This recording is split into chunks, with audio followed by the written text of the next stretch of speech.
So I was tagged in this video, but I'm on vacation, so I wasn't going to really help or do any of this stuff, but I figured that I would add something to it.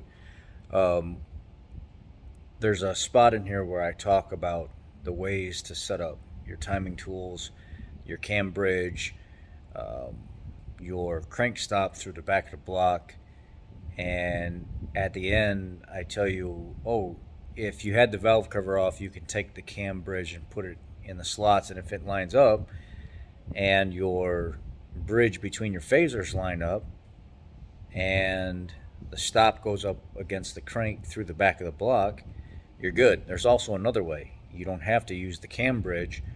You can, what you'll do is when you're going to replace the crankshaft bolt, which in the video I tell you how to torque it, it torques to about 168, 172 foot-pounds, somewhere in their ballpark. There's actually a triple step or double step process.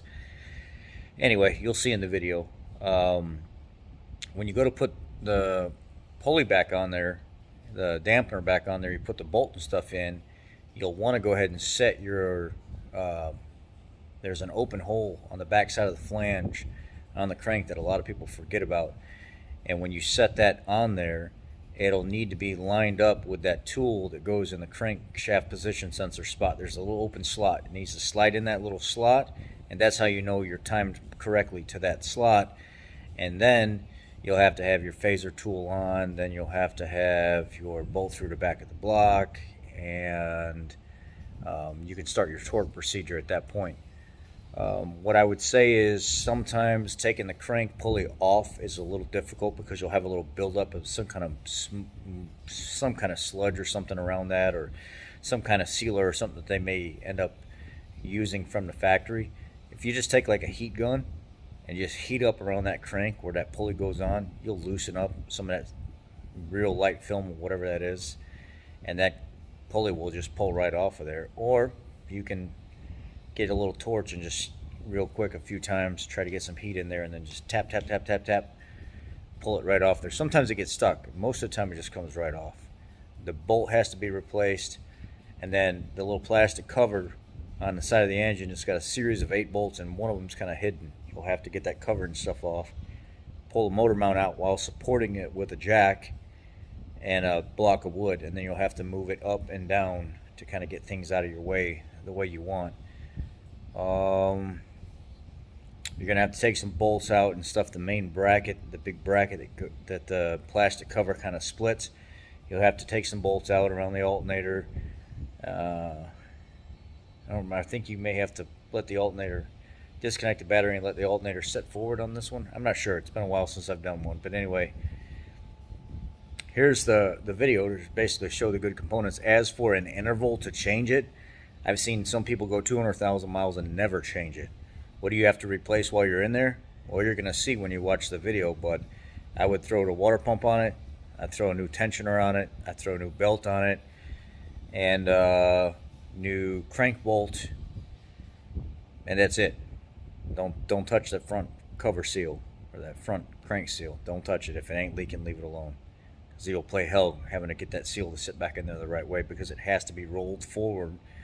And a lot of guys that are seasoned that do change that while they're in there, which is not necessary to do. If it ain't leaking, don't mess with it. They end up, even me myself, one of my previous videos, I show you I did a rebuild. Went on a test drive, it was completely fine. Went on a second test drive, it was already leaking again, had to rip it all back down and do it again. So be mindful of that. It was on a Fusion. So if you want to go back and watch that video, you can watch that video too. But the YouTube channel is full of everything that you need for this engine. As for an interval, there's no real interval. Every 120,000 miles is what most people would say, but I've seen these go 200,000 miles and just starting to wear. It's up to you on that. Hope this video helps. So if you look at the alternator bracket, you'll see the 2 bolts that go through it. It also goes through that metal piece that has to come off. So the alternator needs to be moved out of the way. So the crank is in, it's timed. There's a little window right here behind it that the CKP tool goes into. The timing peg is still in the rear.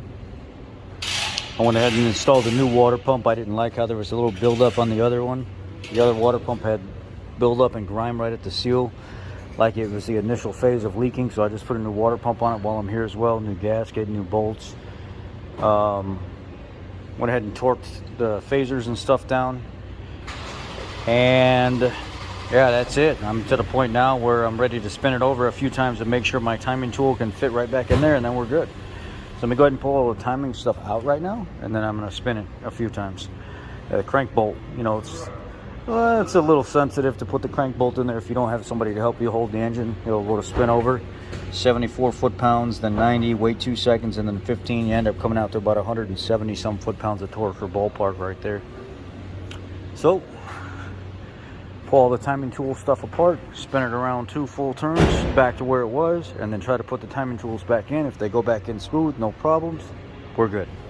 I'm coming up on my last half turn right here.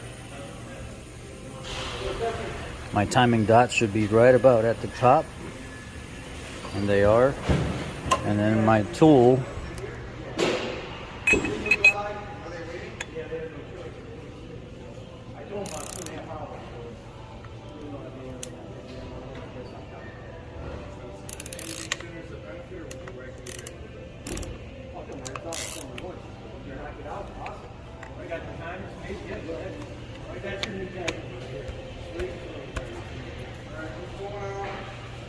that's it. It's in time. Yeah, literally just got dropped. Alright, I'm gonna pull this one up. We're good. Timing dots up top. The tool fits.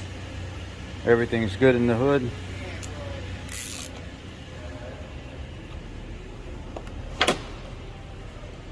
I'll take it back out and put it back. Sometimes these are the way they fit.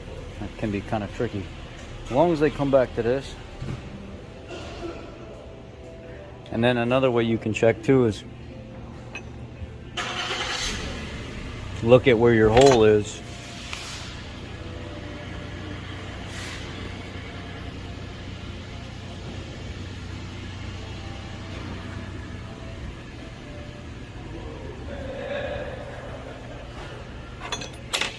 So we turn it a little bit. Oh, another way you can check as well is take your cam bridge here.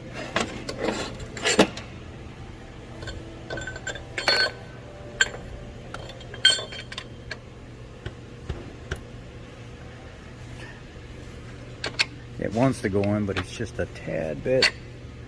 That's normal though. These will try to fight you.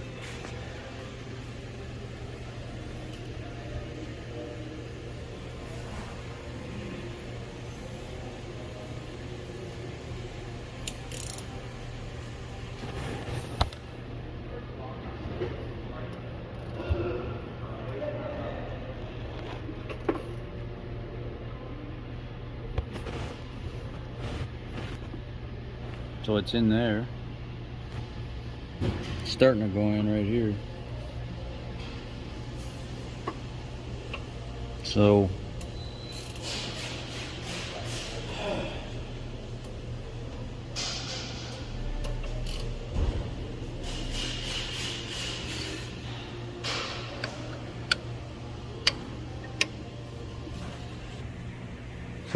cam bridge is in, everything's lined up there.